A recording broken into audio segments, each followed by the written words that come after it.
Ay manatiling nakatayo at bilang pong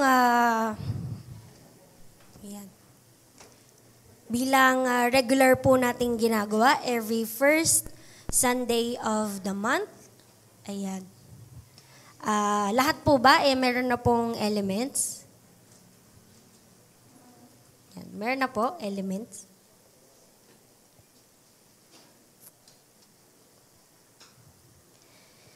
Ayan, at it's a privilege once again para po sa atin na muling humarap sa hapag ng Panginoon. And just before we begin, maaari po ba tayong saglit na yumuko and just examine ourselves before tayong humarap into the communion with God. Sige po, tayo po ay manalangin sa Panginoon. I will give you a few moments.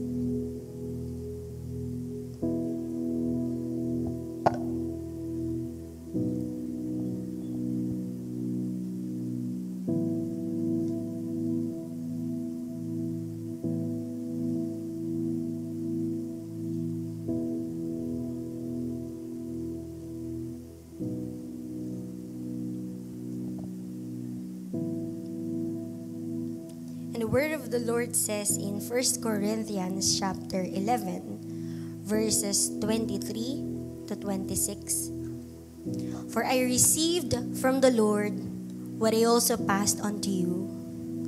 The Lord Jesus, on the night he was betrayed, took bread, and when he had given thanks, he broke it and said, "This is my body, which is for you. Do this in remembrance of me." Sabay-sabay po natin kanin ang tinapay.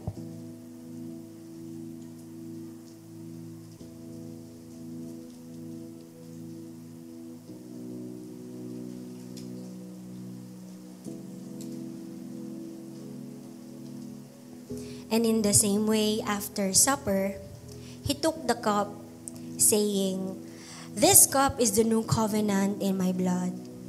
Do this whenever you drink it in remembrance of me." Sabay-sabay po nating inumin.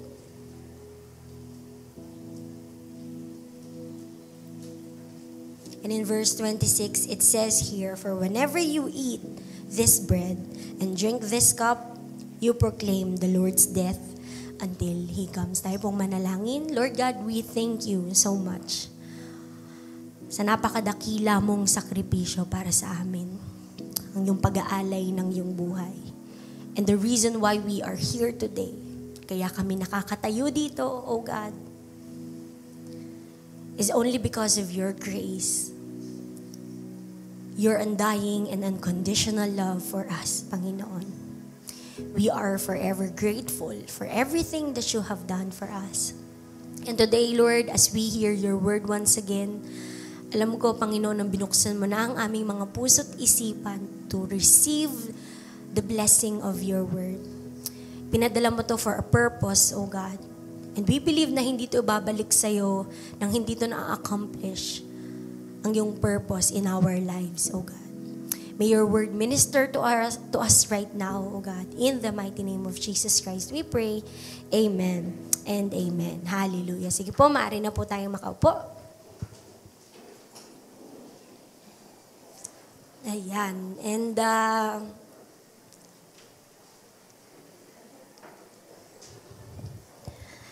alam kong ang bawat isa ay excited to hear the word of the Lord today. And so, just before we start, no, pwede bang tanungin ko, sino na po dito yung mga nakasama sa Christmas party ng ladies? November, last week. Kasi nauna na yung mga ladies. Mga nanay talaga kasi, very busy. Kaya napauna na kami. Last week ng November, nauna na kami mag-Christmas party. Yan. So wait nyo na lang yung Christmas party nyo. Yan. Medyo dikit kayo ng konti sa araw talaga ng Pasko. Ayan. So, kung nakasama po kayo sa Christmas party ng mga ladies, medyo familiar na sa inyo ng konti itong susunod kong mga sasabihin, no? So, kung familiar kayo sa Family Feud, alam nyo ba yon Family Feud? Meron ba nanonood nun dito? Yung nag-survey kami ng 100 katao. Ayan. Alam nyo ba yun? Nag-survey kami ng 100 katao upang tanungin kung, ayan, so mga iba't ibang klaseng tanong. And so, ngayon naman, dahil December na, ayan, excited na po ba kayo na darating na Pasko? Diba? Very joyful, no? So, hindi ako makakapagtanong ng 100 katao. So, this is hypothetical na lang. Ayan. So, sa 100 katao, no, sino kaya sa tingin nila ang may pinaka-busy na schedule ngayong Pasko? Ayan. So, una, eto. May mga nagsabi na isa sa pinaka-busy na mga tao o trabaho ngayong season ng Pasko ay ang mga airport staff. Yan, airport staff. Bakit kaya airport staff? So alam nyo, sa buong taon, Christmas season, ang may pinakamaraming flights na binubook, di ba? Maraming taong nagbabakasyon, lumuluwas sa kanilang mga probinsya para makasama yung kanilang pamilya o mga kamag-anak. So talagang kung mapapansin nyo, no, napakahaba ng pila kapag sa airport, kapag season na ng Pasko. Yan. Kaya yung mga airport staff, yung mga nasa baggage, no, yung mga anong tawag doon, yung mga ladies nasa table na accommodate sa atin, 'di ba? Ang mga flight attendants, mga pilot, no, sobrang busy nila kapag Christmas season. Busy rin naman ang mga hotel staff. Syempre kung may mga lumuluwas sa mga probinsya, or yung mga nag-staycation, di ba? Sino po dito yung gano'n na yung ganap pag Pasko? Usually, ang alam nating traditional way kasi nag-i-stay sa bahay, doon magno-Noche Buena. Pero may mga tao ngayon kasi na sa labas na, no? Doon na sila, nag-i-staycation na sila, doon na sila nag-i-spend ng Pasko. Well, stress pa rin naman, pero may social na stress kasi sa hotel ka mai-stress, di ba? Doon yun yung ganap pag staycation. Ganun pa rin naman. Diba?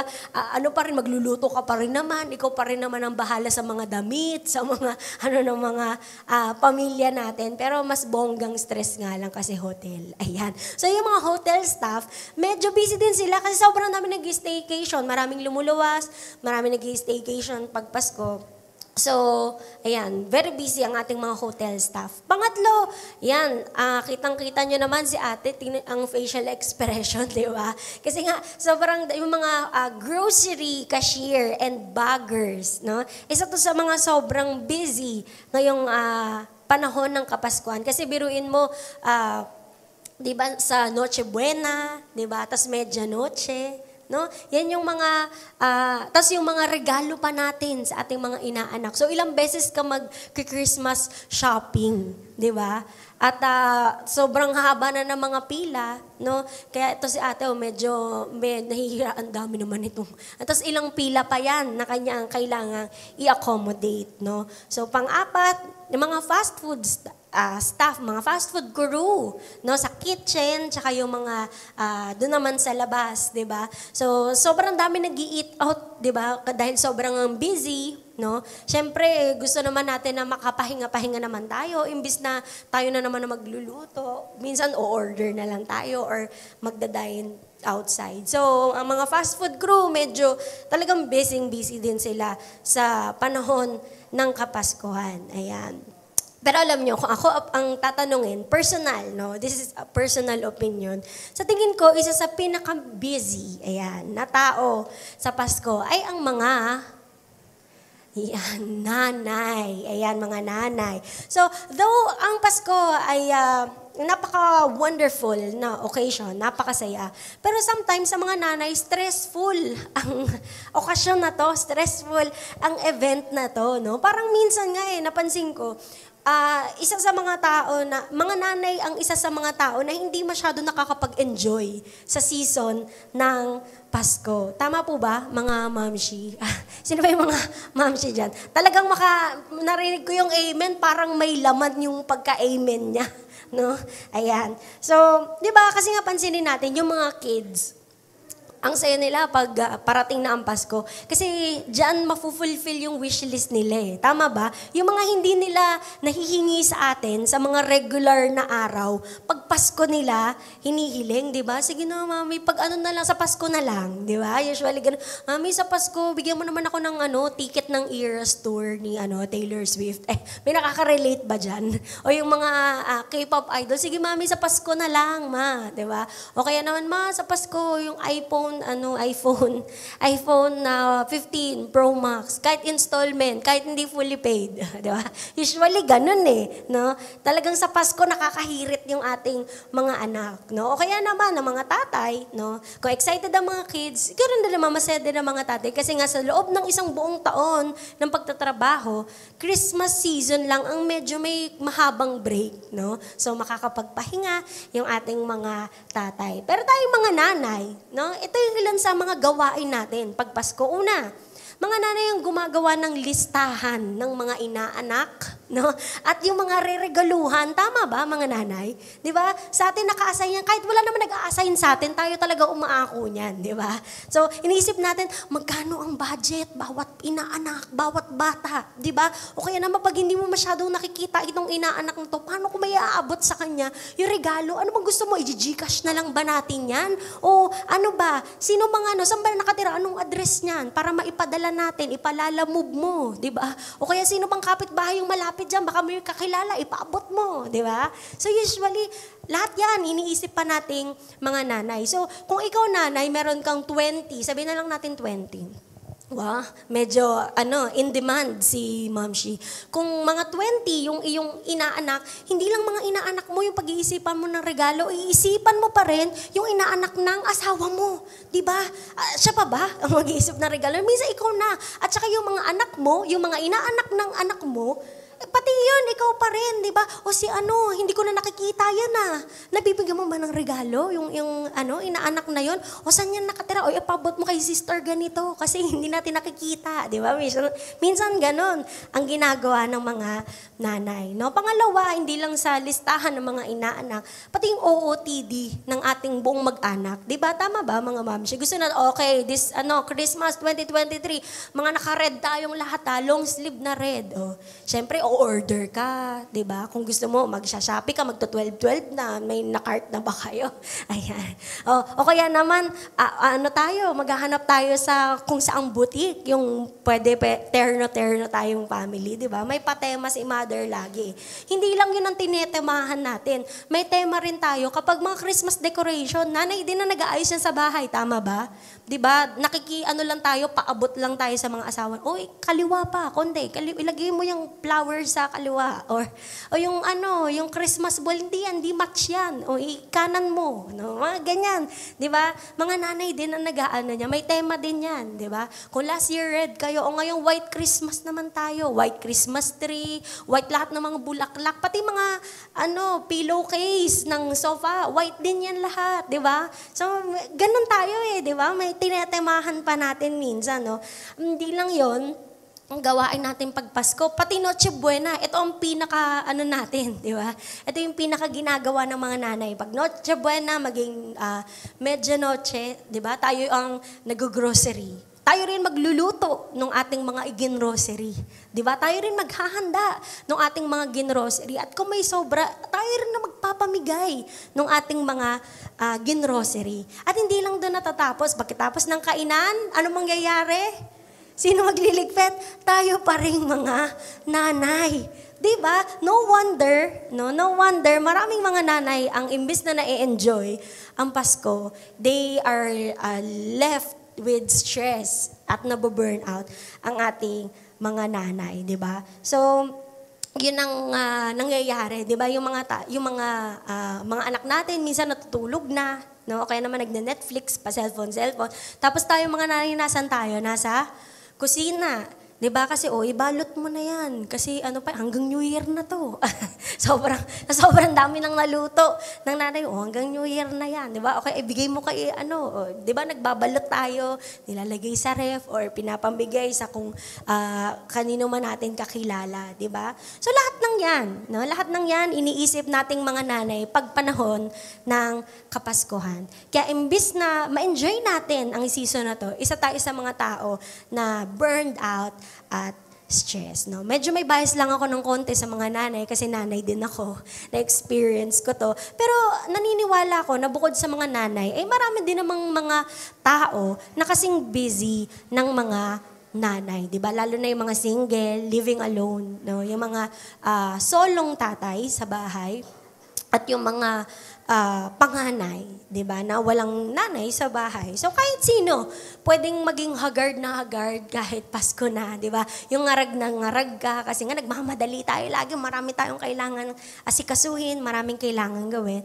At imbis na nagiging joyful tayo minsan sa panahon ng Kapaskuhan, tingin mo na sa mga tao ngayon, mga gastos na lahat. 'Di ba? Ay si nakita ko na naman ako, magreregalo pa pala ako diyan. 'Di ba? Ay si regalo na naman, gastos na naman, di ba? So, minsan gano'n na yung nagiging kaisipan natin.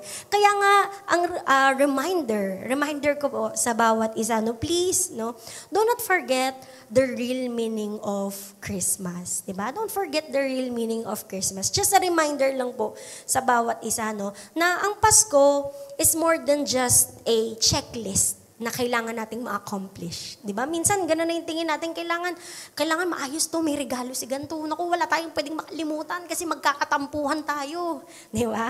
Minsan, ganyan yung naiisip natin Lahat na ayos na ba? Nabili na ba ang mga dapat bilhin? No?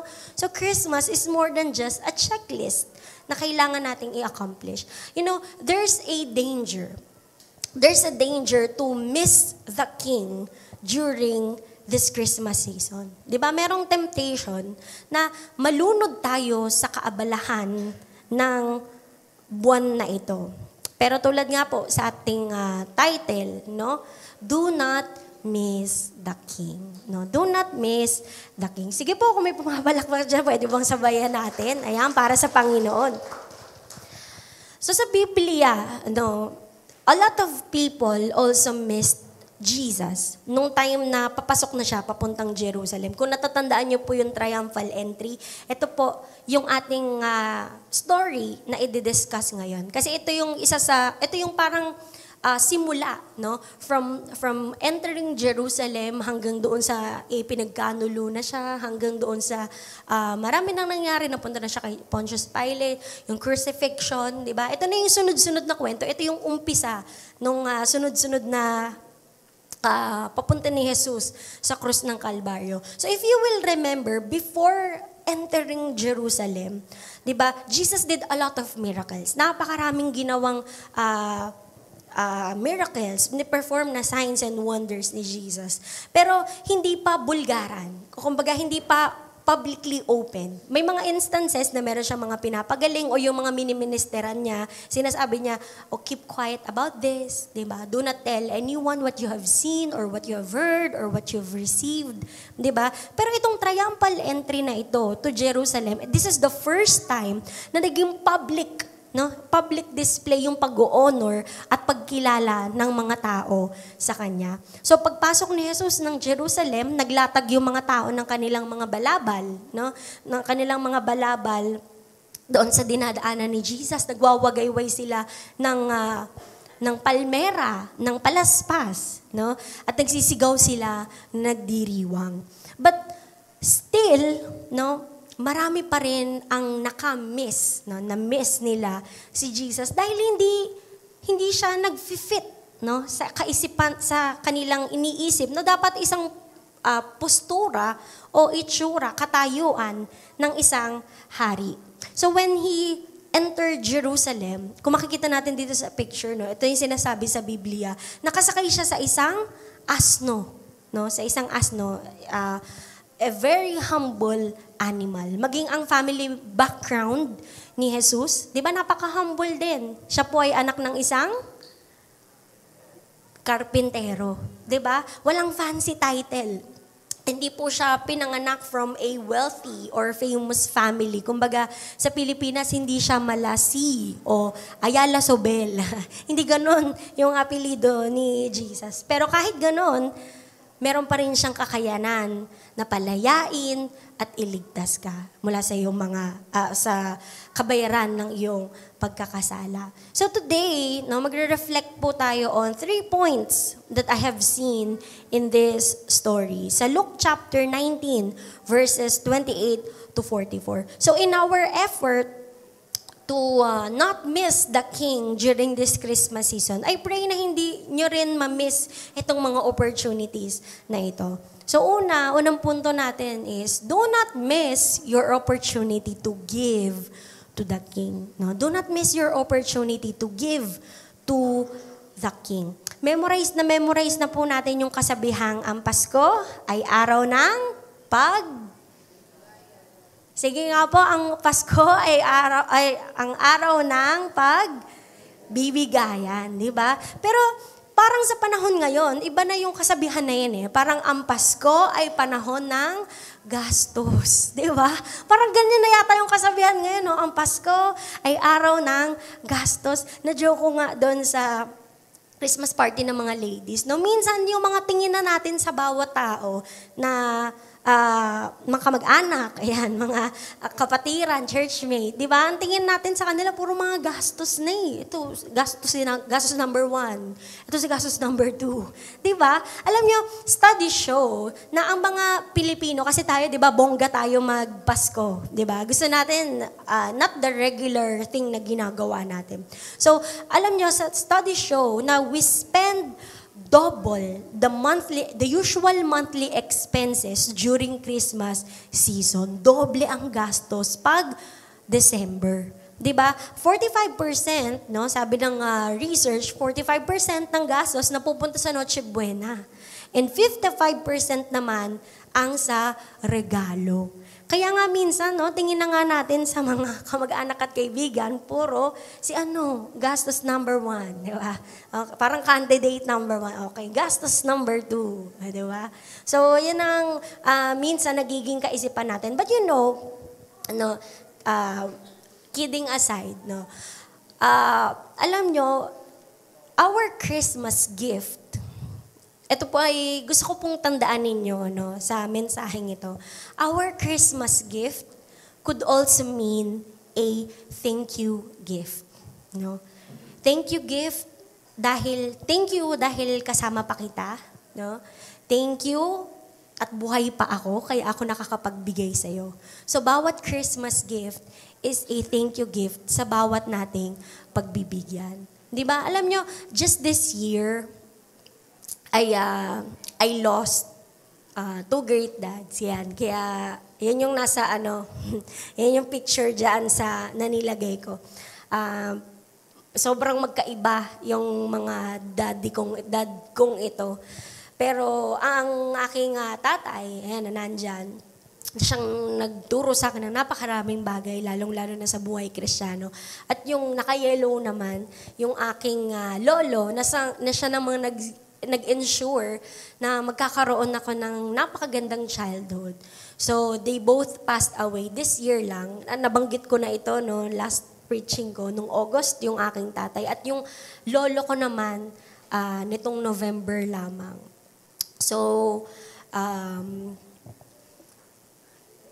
kahit na ngayong Pasko ay merong mga 13th month, di ba, may mga bonus, gaano man kamahal yung gusto kong iregalo, willing ako na ibigay para sa kanila, pero wala na akong chance to give to them dahil wala na rin sila ngayon. So, every Christmas gift is also an opportunity to thank people for being here, no?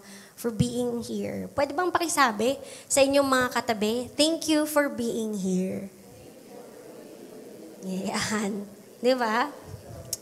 Thank you for being here. Salamat sa bawat isa for being here. Kaya nga po ngayong panahon ng Kapaskuhan, let's take the opportunity to give kung kaya lang din naman natin, di ba? Sa passage po natin ngayon, meron ding nag-take ng opportunity to give. So nung papasok na si Jesus at ang kanyang mga alagad sa Jerusalem, nagpauna si Jesus ng 2 disipulo to find a donkey para masakyan niya upon entering Jerusalem. So ang sabi po dito in verses 30 to 31 ng ating chapter for today, sabi dito sa word of the Lord, "Go to the village ahead of you, and as you enter it, you will find a colt tied there, which no one has ever ridden. Untie it and bring it here. If anyone asks you, 'Why are you untying it?' say, 'The Lord needs it.'" No, the Lord needs it. So habang nagre-reflect ako dito sa verse na to, no, I wondered, is there something that God needs? Diba? Meron pa bang kailangan ang Diyos? Diba? I mean, ang kayamanan ng sangkalangitan ay nasa Kanya. And He has power over everything. Even over time and space. Diba? Meron pa ba siyang kailangan? And I'm sure relate din kayo dito dahil magpapasko na, di ba? Because one way or another, I believe nakapagregalo na rin siguro kayo, nag-struggle na rin kayo siguro na magregalo to somebody na medyo mahirap regaluhan. Tama ba? Yung bang ang yaman niya na, di ba? Parang wala na siyang kailangan, parang hirap naman regaluhan, di ba? Yung anytime parang mabibili niya naman kahit na anong gusto niyang bilhin, di ba? Kung ito ireregalo ko, makakabili naman siya niyan lagi, di ba? Kung ito naman ireregalo ko, mamahal kasi yung mga gamit nun di ba? Meron bang naka-experience na ng ganong struggles? Pwede ba pakitaas ang kamay? Wala. O, alam niyo na kasi ng mga hindi sino mga hindi nagre-rega. Ayan. Meron ba? Naka-experience na? Ayan o, merong ilan, di ba? So, alam niyo na sinong lalapitan nyo kapag Christmas, ha? Mga nagre-regalo. Yung mga nagre-regalo, nagtaas ng kamay. Ayan, di ba? So, alam niyo, ako naniniwala na itong struggle natin, no, to give to somebody na medyo mahirap regaluhan, parang it's the same experience with the Lord. Di ba? Parang the Lord doesn't probably need anything.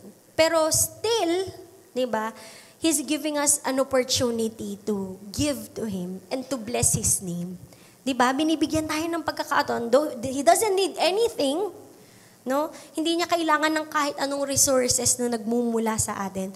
But He's giving us an opportunity to give and to bless His name. Sa passage natin ngayon, no, ano yung ibinigay sa Panginoon? Yung donkey. 'Di ba? Yung bisirong asno, no? And you know what? The donkey is a very important figure. Kasi unang-una, no? Unang-una, kung babalikan natin yung prophecy in Zechariah chapter 9, actually nabanggit po ito sa parallel verses in Matthew and in John. No? Same verse din, triumphal entry din. Pero dito, nabanggit ang propesya sa Zechariah chapter 9, verse 9. And ang sabi dito, "Say to daughter Zion, see, your king comes to you, gentle and riding on a donkey, and on a colt, the foal of a donkey." So makikita natin dito na even foretold na, even in the Old Testament times, that the king will be riding a colt, no? Isang bisirong asno. So, pangalawa, bakit importante yung donkey? Importante ito sa imahe ni Jesus. 'Di ba? Kasi usually, sa mga panahong ganito, the king would ride a horse. 'Di ba? Ano yung sinasakyan ng mga hari kapag pupunta siya ng gera or pupunta siya sa makikipag-negotiate siya sa ibang mga kaharian, 'di ba? Anong sinasakyan niya? Kabayo, 'di ba? Kasi this is isang kabayo na makisig, 'di ba? Matikas, no? Kasi this is a symbol for power, strength and glory, 'di ba? Respetado yung tingin sa hari. But you know, upon entering Jerusalem, ano yung sinakyan ni Jesus? Jesus chose to ride a donkey. Nakabaliktaran naman na symbolism. It symbolizes humility, gentleness, and peace. Dahil ito yung klase ng paghahari ni Jesus. Di ba? Humble, gentle, and He comes to grant peace. Di ba?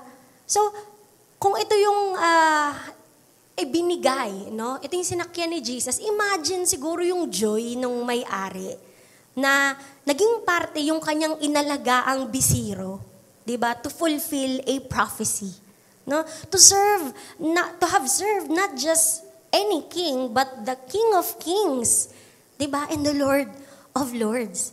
And take note, ano yung sinabi ni Jesus kanina? No one has ever ridden. Wala pang nakakasakay kahit sino. Kumbaga, kung artista man to, parang ito yung breakthrough role niya. Di ba? First ever appearance. So, kasagsagan ito ng kanyang lakas. Wala pa siyang pinaggagamitan. And ang first role niya, no, ay ang paglingkuran ang ating Panginoong Jesus. No?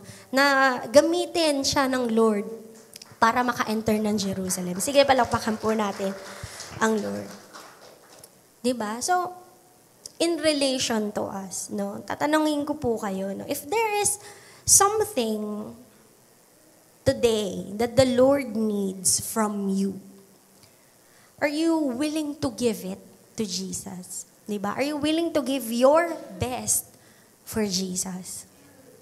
One of the ways, no po, to give to Jesus is our Dream a Van project. Kung makikita nyo po doon sa malapit sa bulletin board natin, di ba? Dream a Van project. I know na kung papansin niyo ang dami nang nakapagsulat, no? Grabe, maraming salamat po for those who took part. At konti na lang, I believe, konti na lang yung mga boxes dyan. Pero marami pa kasing hindi nagsulat. Yung mga nagbigay lang doon sa seed, sa pledge natin, no, sa paper. So, alam ko marami na rin ang nakapagbigay, nakapagsulat. And today, we still have time to give. Diba? We still have time to give to Jesus. Gusto ko lang din i-remind sa bawat isa, no, just before this year start, ay bumuo po tayo ng vision, no, natatahakin ng ating iglesia this year 2023.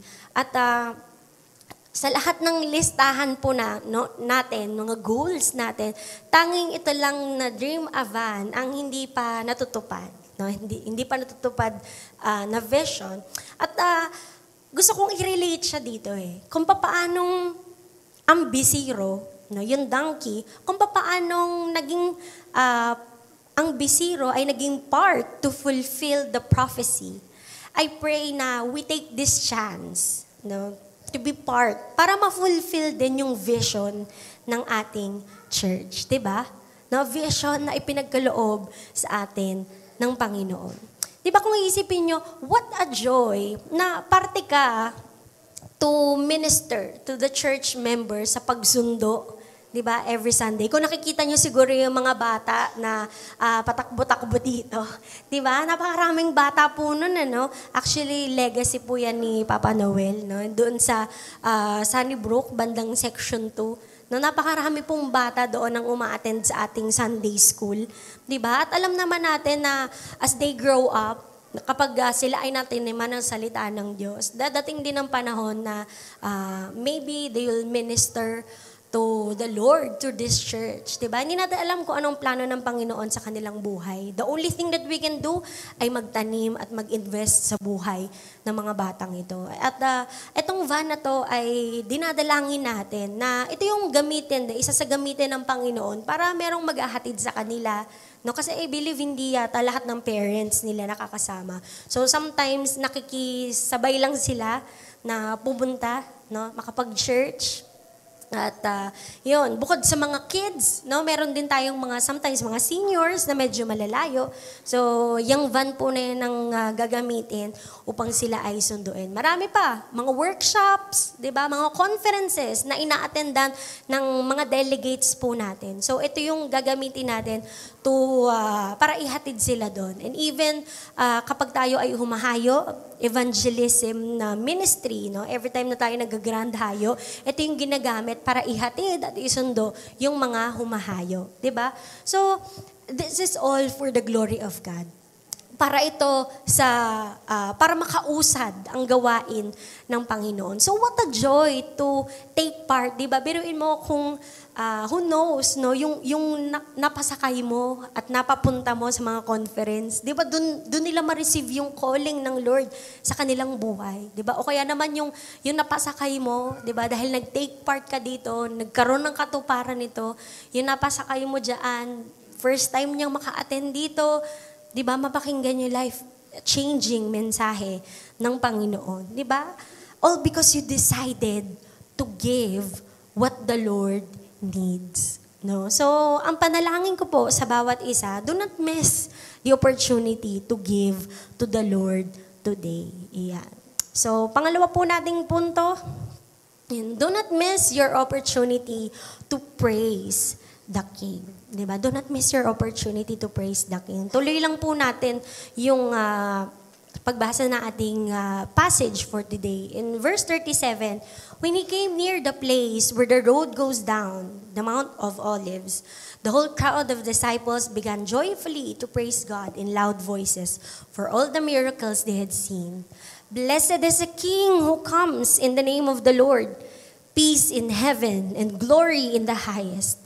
Some of the Pharisees in the crowd said to Jesus, "Teacher, rebuke your disciples." I tell you, he replied, "If they keep quiet, the stones will cry out." So dito sa passage natin, yung mga disciples, nag-iingay sila. No, nag-iingay sila. They were honoring, they were celebrating the King Jesus. Pero yung mga Pariseo, pinapatahimik sila ng mga Pariseo. Sabi nila, "Rabbi, patigilin mo naman yung mga alagad mo. Grabe dang iingay, nakakagulo sila." Diba? Yun yung sinabi ng mga Pariseo. Pero anong sinabi ni Jesus? If they keep quiet, the stones will cry out. Diba? The stones will cry out. Ngayong panahon ng Kapaskuhan, no, I pray that we do not keep quiet. Diba? We do not keep quiet. Today is the high time to praise God loudly. No? Itong mga buhay na ito, hindi dapat natin ikinukulob sa bowl. Diba? Hindi natin dapat kinukulob sa bowl, pero nilalagay natin sa lampstand upang display sa ating buhay ang kabutihan ng Diyos. Amen po ba doon? Diba? Kasi maraming mga Kristiyano ngayon, parang sila lang yung nakakaalam na Kristiyano sila. Diba? Sabi nga na Pastor Derek, parang ikaw lang yung nakakaalam na sa pamilya mo na ikaw yung Kristiyano. So today is the high time to live a life that loudly expresses the life na mayroong Kristo. Diba? Now is the high time to praise God loudly sa buhay na ito. And I believe dito, yung mga tao dito, no, I was thinking of the crowds nung binabasa ko to. I was thinking about the crowds. Katulad ho natin, no? Katulad natin, itong mga crowds na ito, meron din naman silang kanya-kanyang pinagdadaanan. No? Same with us. Maaring, some of them, may mga sakit yung kanilang mga anak na naiwan nila sa bahay. Maaring meron silang asawa o mga magulang na naiwan sa bahay na nauupos ng karamdaman, no? Maaring some of them are experiencing financial problems tulad din naman natin, 'di ba? Pero during this time, nasaan sila? Saan natin sila makikita? They were in the streets. Pinili nilang magpuri in the streets. So, gusto kong i-remind na po ang bawat isa that, rejoicing and pain can coexist. No? Rejoicing and pain can coexist. Hindi required na dapat lahat happy, dapat lahat matagumpay, dapat lahat okay sa buhay, lahat ng aspeto ng buhay natin ay okay bago ka mag-alay ng pagpupuri sa Panginoon, bago ka mag-alay ng iyong buhay sa Panginoon. Kasi kung hihintayin natin maging okay ang lahat, kailan pa? No? Kailan pa tayo makapag-aalay sa Panginoon? 'Di ba? So rejoicing and pain can coexist. 'Di ba? It says here in the verse, kung babalikan natin, 'di ba? They joyfully, no? They began joyfully to praise God in loud voices for all the miracles they had seen. Diba? For all the miracles they had seen. Their praise was filled with remembrance, alaala. Diba? They remembered kung papaanong muling ibinangon ni Jesus si Lazarus mula sa mga patay. From the previous chapters, going back lamang. Diba? They remembered, maaring naging witnesses sila kung papaanong nagpagaling si Jesus ng 10 mga men with leprosy. Maaring na-witness nila, naalala nila kung paanong hinil ng Panginoon yung servant ng centurion kahit na hindi niya personally nahawakan, even from a long distance, nagsalita lang ang Panginoon, gumaling ang servant ng centurion na to. No, they might have witnessed or naalala nila kung paanong muling ibinalik ni Jesus yung anak ng isang balo, nag-iisang anak ng isang balo sa kanya. Diba? So, napakaraming miracles ang na-witness nila. Napakaraming miracles ang naalala nilang ginawa ni Jesus. At kung pwede itong maganap sa buhay nila, pwede ring maganap sa buhay ko. Pwede ring maganap sa buhay mo. Amen po ba doon? Diba? The God we worship is not just the God of finished stories in the Bible. Hindi lang siya Diyos ng mga tapos ng kwento sa Biblia. At kung kung nagawa niyang magmilagro, kung nagawa niyang makapag-perform ng napakagagandang bagay sa Biblia, kaya pa rin niyang gawin ngayon. No? He was a miracle-working God then, and He is still today. Di ba? He is still today. Yung mga nababasa natin sa Biblia, opo, encouragement yan. Pero hindi malayo at hindi imposibleng mangyari sa buhay mo sa panahon ngayon. Di ba? Pwede bang palakpakan natin ang Panginoon? Lalo na ngayong Kapaskuhan, di ba? Christmas is a season of hope. No? Because in Jesus, dahil kay Jesus, dahil sa pag-aalay niya ng kanyang buhay, because He lived, He was born, He lived, and He died, and then He rose again, merong pag-asa. Diba? At nawa, ang panalangin ko para sa bawat isa sa atin, maghari sa puso natin yung dala-dalang pag-asa ni Jesus ngayong Kapaskuhan. So, pangatlo at pinakahuli po nating point, yan, sa mensahe pong ito. Third, do not miss your personal invitation from the King. No, do not miss your personal invitation from the King. Tuloy lang natin yung ating verse. In verses 41 to 44, as He approached Jerusalem and saw the city, He wept over it and said, if you, even you, had only known on this day what would bring you peace. But now it is hidden from your eyes. The days will come upon you when your enemies will build an embankment against you and encircle you and hem you in on every side. They will dash you to the ground, you and the children within your walls.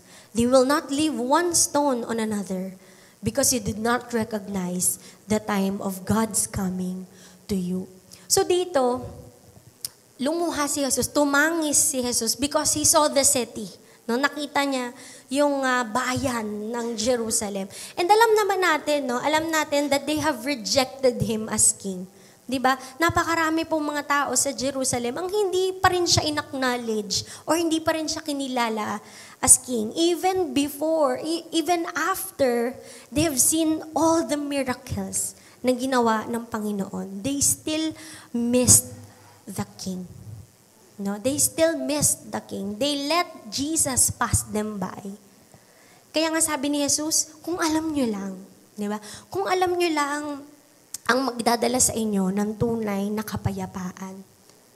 And Jesus cried dahil alam niyang one day they will have to suffer. Itong mga taong tong hindi siya kinilala bilang Panginoon, di ba? Bilang hari, they will have to suffer because they missed the peace that comes kapag isinuko at inalay mo ang iyong buhay sa hari.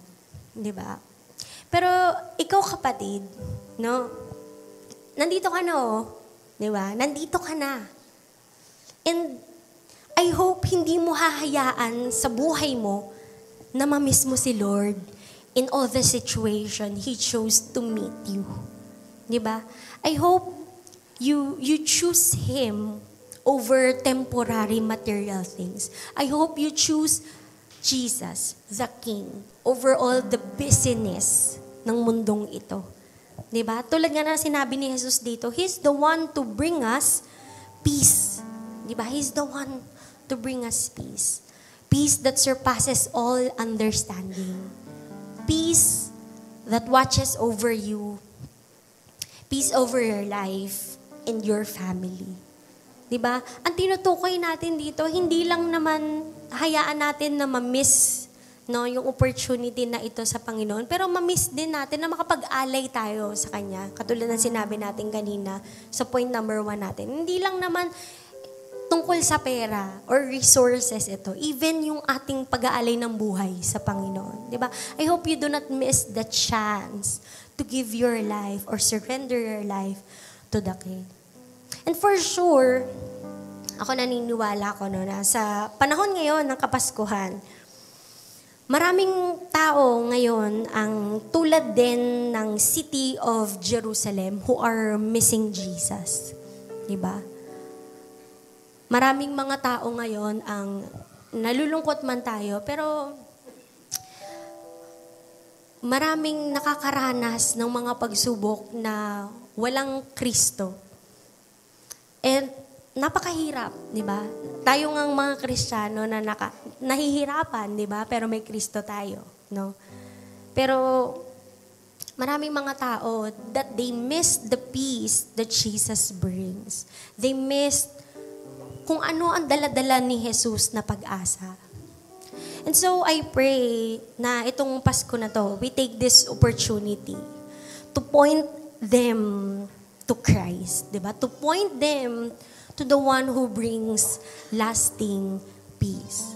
Maaring ikaw yung personal invitation na hinihintay nila. Diba? Lalo ngayong darating na Pasko, maraming tao ang nagsisenti ngayon. No? Hindi dahil break na ang Katniel, pero, diba? Pero dahil marami ngayon ang hindi kasama yung kanilang pamilya, diba? Because of work, no? Minsan kailangan nilang lumayo. Some might need a little help dahil although masaya dapat ang Pasko, pero nahihirapan ng iba because tight ang budget. Some might be like me na nangungulila sa ilang mahal nila sa buhay dahil hindi na natin sila makakasama. So I pray that you take this opportunity to be the personal invitation from Jesus. Diba? To be a blessing, to be the blessing na hinihintay nila, to be the light na pwede nilang tignan, to be an encouragement. So again, as we close, no, please do not miss the King during this season. No, do not miss the King during this season. No matter how hard things may seem, no matter how busy we get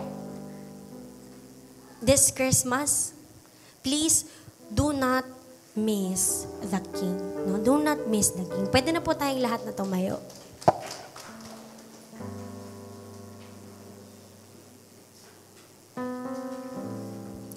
At tulad po doon sa ating huling punto, no, there is a personal invitation from the Lord today. At naniniwala ako na the Lord wants to minister to everybody right now. Tulad nga ng sinabi natin kanina, yung katulad ng crowd na nagpupuri sa Panginoon, iba-iba rin yung kanilang mga nararanasan. And right now, there is a personal invitation from the Lord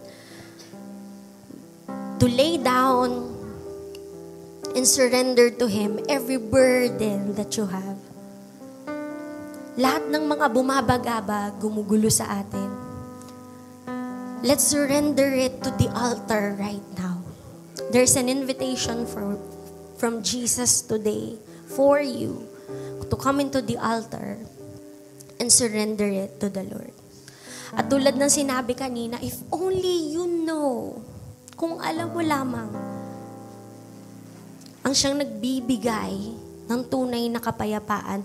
You know, it is available for you right now. Hayaan mong yung ilalatag mo sa Panginoon ng mga burdens and struggles. Hayaan mong palitan ng Panginoon ng kapayapaan na tanging magmumula lamang sa Kanya. So today, as we take into account, as we remember every good deeds of the Lord, as we praise Him with loud voices, declaring His goodness and faithfulness over our lives, we invite everyone to please come to the altar. Everyone na alam mong mensahe ito ng Panginoon sa iyo today. Just come into the altar of the Lord and lay it all down to His feet. God wants to minister to you right now. For every sickness na bumabagabag sa iyo, struggles na nagdahilan kaya ka nagugulumihanan, everything that you need to lay it down on the feet of Jesus. Come on, church. We're going to declare sa ating buhay that God is faithful. If He is a miracle-working God, then kaya pa rin niyang gumawa and mag-perform na napakagandang bagay. Things that even are impossible for us, kaya pa rin gawin ng Panginoon sa ating mga buhay.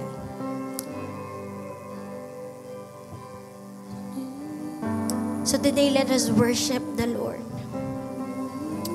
Declare over our lives that He is good and faithful. Oh, hallelujah, God. Giving is part of worshiping. To all who desire to give, you may give your tithes and offering through online bank transaction. Details are provided below.